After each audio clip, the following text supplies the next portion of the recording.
Get your flu shot. Well, that's the message this fall from health officials. They say getting a flu shot as early as possible is an easy, effective, and safe way to decrease the odds of catching the flu, and that it can also help reduce the risk of symptom confusion between influenza and COVID-19.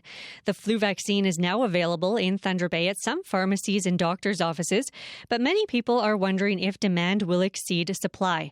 Dr. Janet DeMille is the medical officer of health for the Thunder Bay District Health Unit. She joins us this morning to discuss the importance of the flu shot this year and to touch on some other COVID-related issues. Dr. DeMille, good morning. Good morning. So let's begin by looking at the flu shot. What are you seeing in terms of demand this year?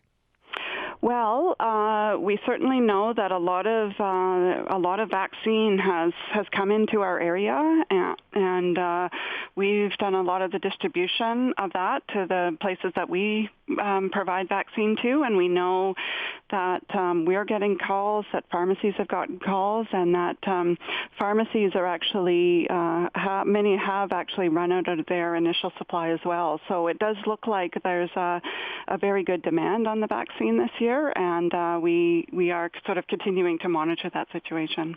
So the fact that some pharmacies have run out of their initial supplies, what does that mean for availability of the shot for people in Thunder Bay? Yeah, so I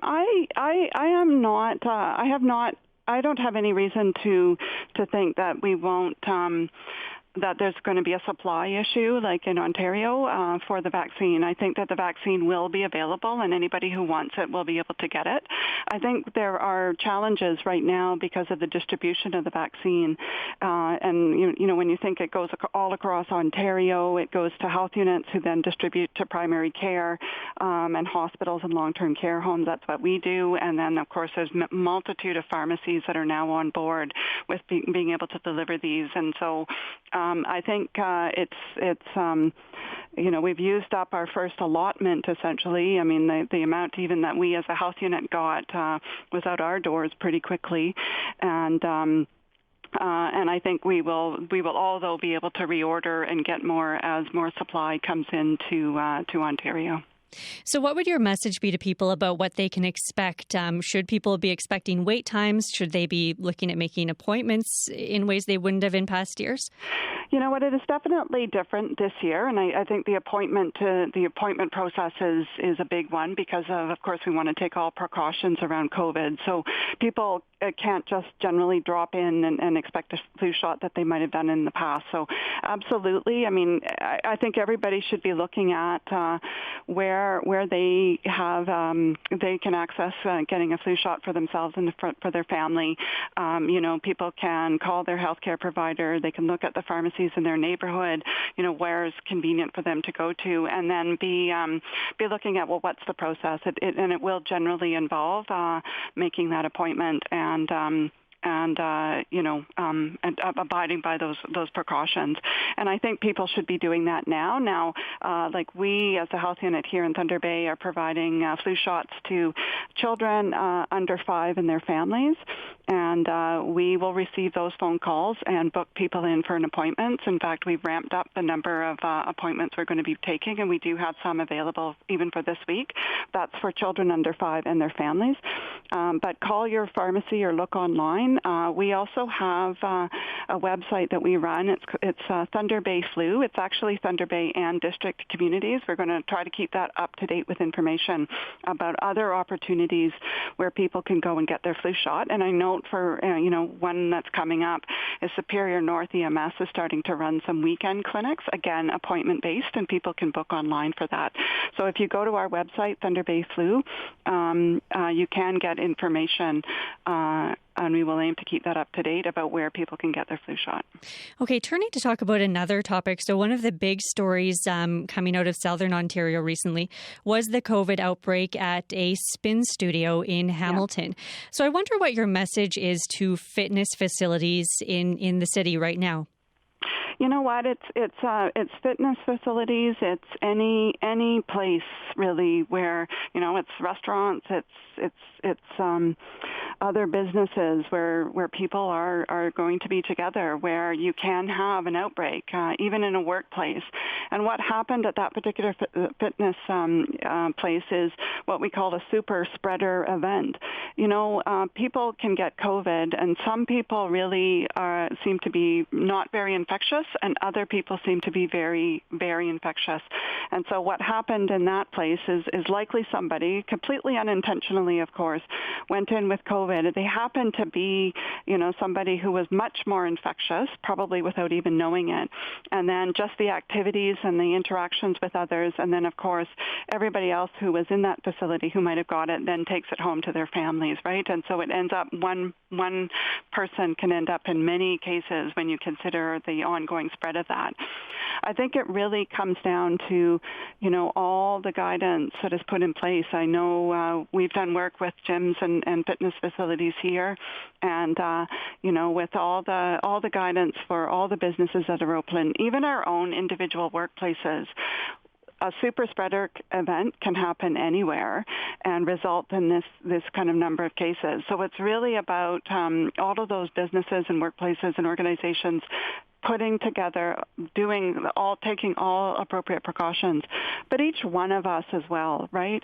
Don't go somewhere. Don't go to a gym or a fitness facility or anywhere else if you have symptoms. Stay at home. Get tested. Of course, wear a mask.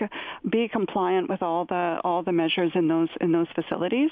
And one of the things that the province in the work that public health does and with the province and our partners in the provincial level is whenever an event like this happens, or they're spread in different places, there are public health experts and others who will look at that particular situation and say, are there more requirements or recommendations we're going to have for those facilities to prevent this from happening? So there's a thorough investigation that's done, and if there is anything coming out of that, then we'll all learn. And of course, if there's any new recommendations, we will be implementing them here. Well, in the wake of that, I wonder, have you had any fitness facilities in this area reach out to you for more advice? So I'm not aware specifically if we've had them reach out after this particular event. We do take calls from various businesses and organizations about their measures, and certainly if we continue to hear from the public, if they have any concerns about what's happening in a particular situation, they can give us a call, and what we do is we'll reach out to that facility and basically supporting them and making sure that they have all the appropriate measures in place to be able to prevent COVID and spread of COVID in those environments. And finally, I want to talk to you about a topic I know is top of mind for a lot of people right now, and that's Halloween and trick-or-treating. So the Premier has urged against it in the hot spots. What's your advice to families here? What does Halloween look like in Thunder Bay? You know what? I think it's just like everything else. It's how can we do it, but do it safely? And I'm actually fairly comfortable that we can, do a modified version of our usual approach to trick or treating, and have fun doing that, basically. So I mean, we will be putting out some guidance today on that, and it's basically, I really like the fact that it's outside. This virus doesn't really spread very well outside, so I would much prefer people to be outside than celebrating inside. It'll be about sticking with your household, with your group, maintaining 2 meters distance from others. When you go to somebody's door, just encouraging people to sort of maintain that 2 meter distance. No digging hands into a candy bowl. I know that there are people coming up with sort of creative ways of having that 2 meter distance, but still providing the kids with the treats. Wearing a mask, and not just a costume mask, but an actual sort of the face covering that we wear every day. And adding that to the costume as well, and washing your hands I think all those usual measures, don't go out, of course, if you're sick, and don't give out treats if you have any symptoms or you're sick. And of course, people can make the choice about whether they're going to go out or whether their kids are going to go out, and whether even if they don't want to give out treats, I think we should completely accept that. So I think we just have to do it differently, but that we can do Halloween and the trick-or-treating part of it. Okay, Dr. DeMille, I really appreciate your time this morning. Thank you so much for joining us. Okay, thank you very much. Bye-bye.